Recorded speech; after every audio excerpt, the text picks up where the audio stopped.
Radiant Guidance. Today I'm discussing how we can identify red flags in relationships using astrology. Now, in my practice, most of the time I see people who are having challenges and struggles in connection, and relationships are the largest laboratory that we have in life for coming into greater self-understanding, compassion, healing, and growth. And so while I will also do a video on the green flags that will follow up, the red flags are really good to look at because you can determine if one or more of these aspects are present, if this is a connection that you want to keep learning the same lesson in. Because ultimately, sometimes we have challenges in relationships due to the timing of what either or both people are going through in life. And sometimes they are deeper core issues of incompatibility or karmic patterning that we can choose with our free will to step away from. So I hope this helps you. We are in Venus retrograde. I will timestamp each aspect as I go along to make it easy if you want to skip through and just hone in on a certain aspect. But I do hope you watch the whole video and use this in this time of reflecting about relationships and intimacy, not just with others, but with yourself, to better understand what some of these challenges can teach us. So the first thing I'm going to talk about as a red flag in partnership is when you have one person's moon in no aspect to the other person's moon. Moon in astrology is our deepest heart. It's the most personal part of our emotional nature. It's our attachment style, and it's a very unconscious, habituated part of ourselves. It's how we feel safe. It's our connection to the idea of mother. And this is often what we go to relationships for, is nurturance. And so if we find ourselves in a connection where we aren't meeting with the other person's moon through something like a trine or a sextile, which is obviously ideal, if we find that, one person has an Aries moon and the other person has a Taurus moon, they're next to each other, but they can't see each other, we might be unconsciously connecting to someone that can't emotionally understand us. Now, this can be mitigated if you have the other person has personal planets connecting to your moon. I've even experienced this where it was like we had a moon Venus connection, but the moons were in conjunct. And it felt like and there was even a sun moon connection, it felt like even though that was present, there was this deep lack of nurturance within the connection on just a very unconscious level. And so this is when I would say if the moons are, again, next to each other, in conjunct, or in a square especially, that's one of the hardest aspects, they're literally, the people's needs for emotional security are at odds with each other. The square might have the most hope for resolving because at least it's an aspect, but when there's no aspect, it's going to be really hard for this to be something that can maintain a deep level of intimacy in the long haul. The next aspect group I'm going to talk about is Mars in hard aspect to moon. So this would be someone's Mars conjunct the other person's moon, square the moon, or opposite the moon. Even the conjunction. Now this is an aspect many astrologers say is good for procreation and lends a lot to sexual desire, just because they represent the kind of male-female reproductive parts. But it can also create a lot of friction because the Mars represents someone's ego and will and how they do something, and the moon is how someone feels safe. So if the Mars is in a hard aspect to how the person feels safe, the Mars person often unconsciously attacks or harms on an emotional level the moon person. And so this can require the Mars person to have to kind of go out of their way emotionally laboring to explain, what they're doing and where it's coming from. It just can breed this baseline level of mistrust and discomfort and feeling attacked. This connection can start out exciting and the moon person can feel energized by the Mars person. But ultimately, over time, the moon person's going to feel really sensitive to the actions of the Mars person. And so I saw this recently in a client couple who were friends for years, decided to be romantic, and got into a open, because the one person had already been kind of polyamorous, so they openly got into a romance to a certain degree, and then took it into a closed partnership. And when they closed it, all this stuff came up. Then they decided ultimately, like, we don't actually trust each other. Like, there's a lot of sensitivity we need to navigate. And they didn't understand what was going on until looking at the astrology, because they felt like they had a lot of good communication, really great communication, actually. There was attraction, there was a lot of care and deep love for one another.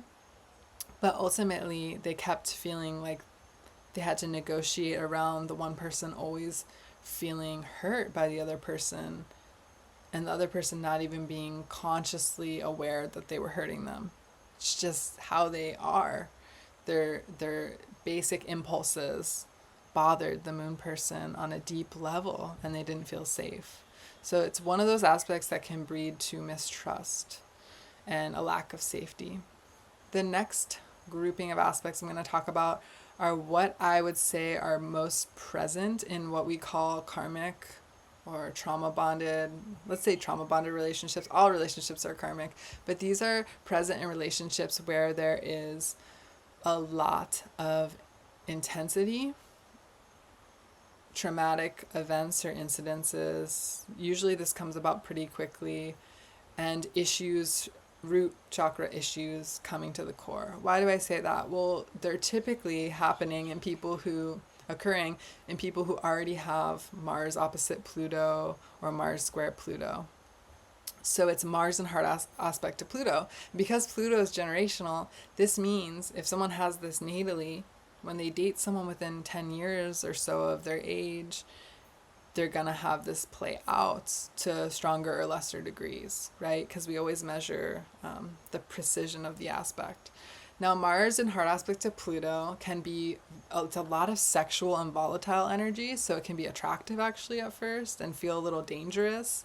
But ultimately, if you're feeling a sense of nervousness, a lot of people confuse that for sexual attraction. And I would say if you're feeling like, oh, the person just makes me feel really nervous, and this aspect is present, it's because they're triggering a deep part of your core wounding. Mars opposite Pluto is a signature for abuse, and so people who have that aspect usually had some sort of sexual abuse or abuse in general, and these relationships that they're entering into that have this aspect as well can bring up those issues. Doesn't mean they can't be healed in that connection. They can, and maybe the relationship's coming in your life to help you heal that. But they can definitely be bringing that up, and this is not always something people want to be experiencing on a long term, because ultimately the events that can go down in these connections can be so shocking and traumatizing that we can't really get past it, that we can't really feel safe. Again, ultimately the red flag things come down to safety. So Mars Pluto, I talked to an astrologer actually, who's a sexual astrologer not too long ago, and I asked her, I was having tea with her, and I said, you know what are your favorite aspects to have in relating, in romance? And she was like, Mars Pluto. But really she meant like the trine or the sextile, because the square, the opposition, the conjunction even, are really painful a lot of the time.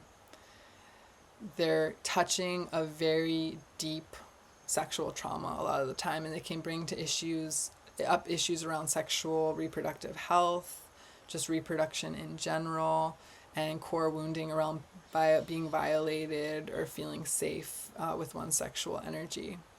And so again, like I said, they can be confused for a kind of, it's like an attractive chemistry thing, when really they are serving the purpose of transmuting some of the more shadow sexual energies. The next group I'm going to talk about is kind of similar, but this is leaning more towards extreme codependency, and that's when we have moon in hard aspect with someone else's Pluto. So, or moon square Pluto or opposite Pluto or conjunct Pluto in the composite chart itself, because that's showing the overall theme of the relationship. So moon Pluto creates a really deep bond. Ideally, we would want to see the sextile or the trine. The hard aspects can create an unhealthy attachment, meaning these are relationships. I've seen this in charts where people are with addicts or they're in very unhealthy dynamics and they just can't break it, because it can really act as this cord. It creates a really intense cord between two people, and this could go back lifetimes, right? Ultimately, like I said, because they're harder aspects, they're going to usually manifest in less functioning or healthy ways. So it's something to look at if you're feeling really connected to someone, like you can't leave and you don't know why. It could be because this or any of the aspects are with Pluto are present that are challenging and a struggle. So the last kind of thing I'm going to address is, no, second to last. So the next thing I'm going to talk about is the North Node squaring the other person's North Node. Usually, obviously we're going to have the South Node then squaring too. So the nodes squaring the nodes.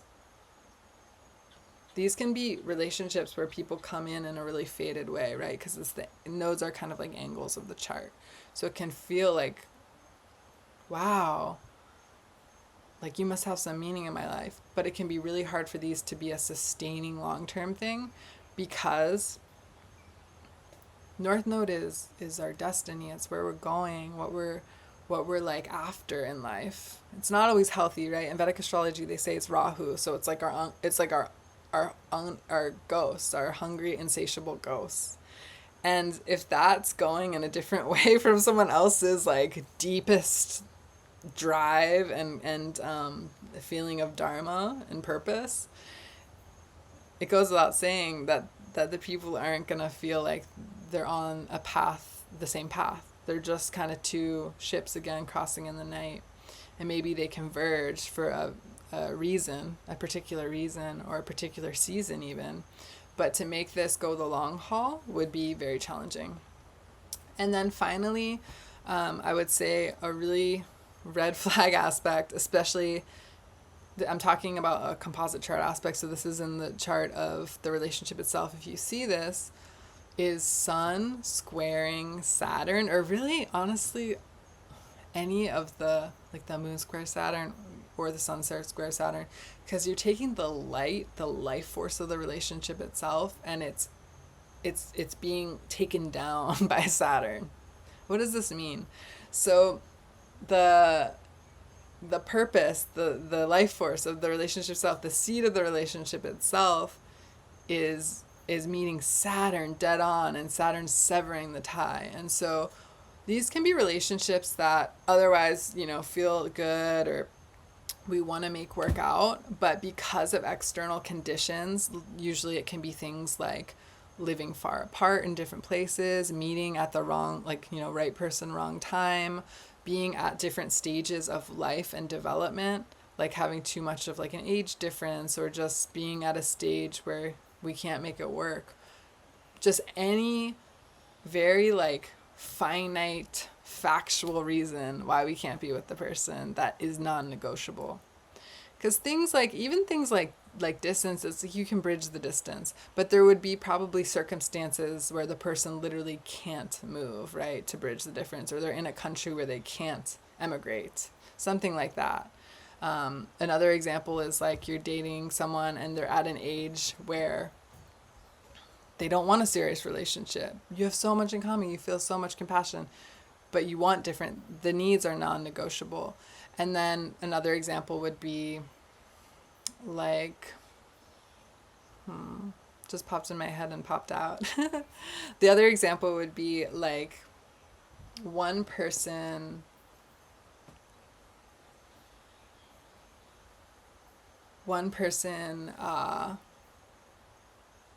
wants children and the other doesn't. That would be another example. Like these are very foundational reasons why you can't be together, and they will create there's no real negotiating them. The children one maybe isn't a good example. I think it is. It's like if the people are really set in that, like I had a vasectomy and the person's like, well, I really want kids, or the person's 60 and the other person's like 40 but wants to have a kid, and literally the 60-year-old's like, well, this doesn't make sense for me to have a kid at this point. So that would be an example. It's basically it's like, even if everything else looks so good and feels so good, there's just that circumstance that would be pretty much insurmountable. Why? Because Saturn represents limitation. It represents time. So a lot of the times with these connections, the timing is literally off. And yeah, you can't change someone, fast forward them to be born in a different year than they were born, or have made certain changes, like not getting that vasectomy, etc. So this is one that I would say is a red flag connection. So I hope this was helpful for you all, and it's not to create problems, but rather to, like, if you're in a new connection and you want to quickly isolate if this could be more if you're really wanting something like a really long lasting stable commitment and you're having questions or doubts, look for these. And if you need help understanding or identifying aspects, write to me. I actually do Synastry sessions. I do look at both the composite and the Synastry chart when I do the sessions. So if you want this done personally, write to me. I really love working with couples. I really love understanding dynamics of connection and how we can come into greater love and harmony with one another and greater understanding. So thank you so much for tuning in. Stay tuned for the video I will do on the best aspects, the green flags, if you will, and have a beautiful rest of your day or night.